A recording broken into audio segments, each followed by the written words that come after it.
Southwest Washington is a very, very cool place to be right now. I think it's for a long time been kind of a forgotten corner of the community.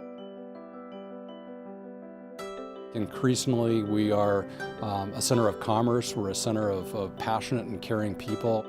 It's a great place to live. There are a lot of really generous people in this community. There's a lot of people in this community that care about other people, and that's why we flourish. All of the needs that go on in any community certainly go on here as well. The most challenging opportunities and needs in the community that businesses have trouble tackling, that government has trouble tackling, that's where philanthropy comes in.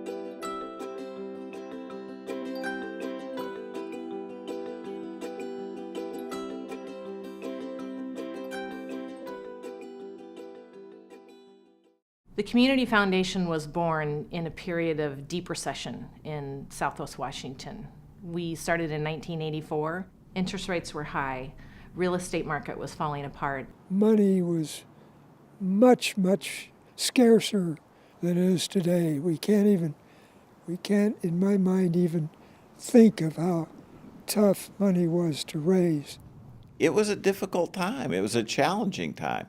But it was also a time when people were really beginning to say, how do we strengthen communities? Our problem was here in Southwest Washington, we were not getting much help from Olympia. We certainly weren't getting help from Washington, D.C. for everything from children dropping out of school to homelessness to people not having enough food and all those social problems that communities come together to solve. And one of the ideas was actually to create an endowment for addressing those things long term. We needed the Community Foundation. We needed a way to promote philanthropy so we could start to take care of these desperate needs that were happening right here in Vancouver. I suppose it started when it did, when Mary became aware of community foundations and the good that they could do. She was a classy lady who was really smart, really involved in lots of things, had a great community network. She just had that vision for the future, for the community, and she made it happen. It was led by Mary Granger, but she had a large group of other people with her pushing to make this happen for Southwest Washington. Our foundation began like most nonprofits with a lot of good ideas and not much else. The first 8 to 10 years, it struggled. Our community really knew that we needed it, yet we kind of limped along. We weren't quite underwater, but we were close. We had a handful of endowments and big dreams. I mean, a lot of initiatives that really needed to happen got started in those years, and it was pretty exciting to watch it happen.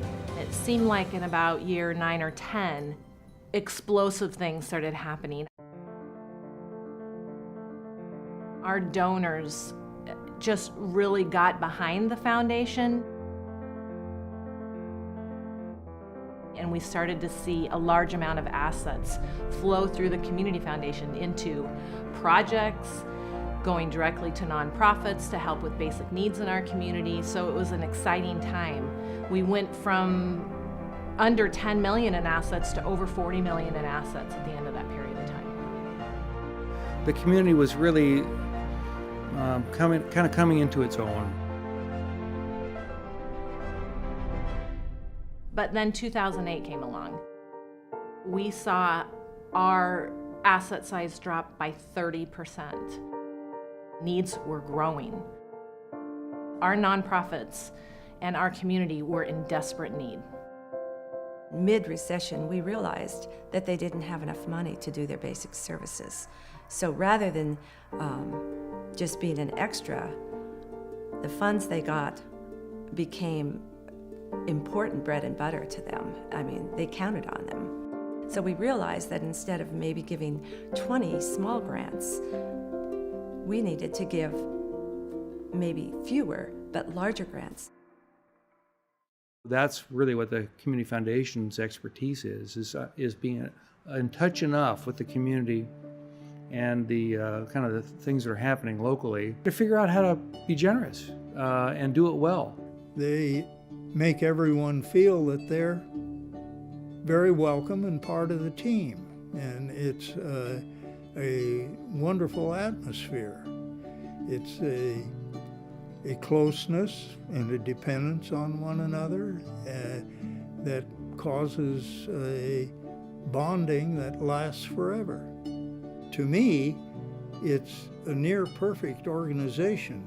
They bring the right values. They do it in a way that leads with kindness, leads with love, leads with a desire to really help and change a life, rather than here's some funding to make something happen.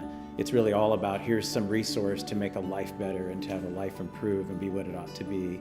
And for me, that's inspiring as the food bank director, because it allows us to do our job better, but it's inspiring in one sense even more as a citizen and as a dad and as a husband, because I get to be a part of a community that has those values. And to me, that's much better than just feeding a person.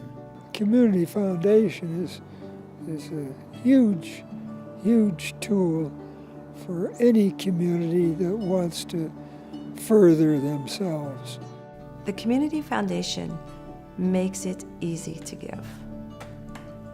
Probably anyone could feel good if they gave and helped someone. It just seems like the right thing to do. It's an experience that I would recommend to anyone. The Community Foundation is evolving.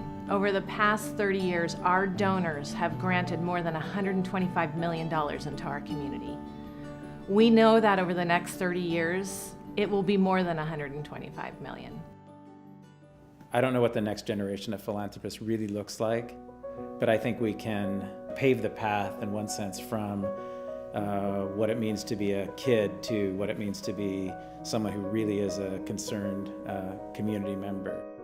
We had 100 second graders in here, 4 classes all in the same day, and you ask those 100 second graders, why is it right to help people who are hungry get food? And they know the answer, and the answer is because you're supposed to be nice. And in one sense, it's never more sophisticated than kindness is the right thing to do. And if a second grader can get that, and if we can grow that in their life all the way till they're, an adult, a citizen that's giving and contributing back, that's a great thought to me.